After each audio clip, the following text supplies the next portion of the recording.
وضو کا طریقہ۔ پیارے اسلامی بھائیوں، وضو کرنے کے لیے اونچی جگہ قبلہ رو بیٹھنا مستحب ہے۔ وضو کرنے سے قبل اس طرح نیت کیجیے: حکم الہی بجا لانے اور حصول ثواب کی نیت سے وضو کرتا ہوں۔ وضو کرنے سے پہلے بسم اللہ پڑھنا سنت ہے۔ ہو سکے تو بسم اللہ والحمد للہ کہہ لیجیے کہ جب تک وضو باقی رہے گا آپ کے نامہ اعمال میں نیکیاں لکھی جاتی رہے گی۔ اب تین بار دونوں ہاتھوں کو گٹوں تک دھوئے، انگلیوں کا خلال بھی کیجیے۔ سنت کے مطابق مسواک شریف کیجیے، پھر 3 بار کلیہ کیجیے، روزہ نہ ہو تو غرغرہ کیجیے، پھر 3 بار ناک میں پانی چڑھائیے، روزہ نہ ہو تو ناک کی جڑ تک پانی پہنچائیے اور الٹے ہاتھ کی چھوٹی انگلی سے ناک بھی صاف کیجیے۔ پھر 3 بار چہرے کو اس طرح دھوئیے کہ پیشانی کی جڑ سے ٹھوڑی تک اور ایک کان کی لو سے دوسرے کان کی لو تک پانی بہہ جائے۔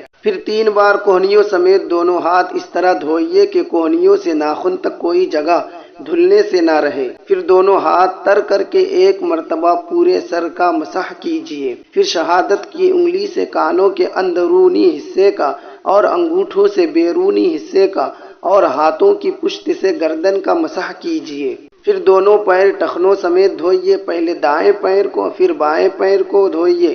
دونوں پیر کی انگلیوں کے درمیان بائیں ہاتھ کی چھوٹی انگلی سے خلال کیجیے۔ دائیں پیر کی چھوٹی انگلی سے خلال شروع کر کے بائیں پیر کی چھوٹی انگلی پر ختم کیجیے۔ چھوٹے بچوں کو وضو خانے پر وضو کی عملی تربیت دیجیے اور پانی کے استعمال میں اسراف سے بچنے کی تلقین کیجیے۔ حجت الاسلام حضرت امام محمد غزالی علیہ رحمۃ اللہ الوالی فرماتے ہیں: ہر وضو دھوتے وقت یہ امید کرتا رہے کہ میرے اس وضو کے گناہ دھل رہے ہیں۔ وضو کے بعد یہ دعا بھی پڑھ لیجئے، اول و آخر درود شریف: اللہم اجعلنی من التوابین واجعلنی من المتطہرین۔ ترجمہ: اے اللہ عز و جل، مجھے کثرت سے توبہ کرنے والوں میں بنا دے اور مجھے پاکیزہ رہنے والوں میں شامل کر دے۔ جنت کے 8 دروازے کھل جاتے ہیں۔ حدیث پاک میں ہے: جس نے اچھی طرح وضو کیا، پھر آسمان کی طرف نگاہ اٹھائی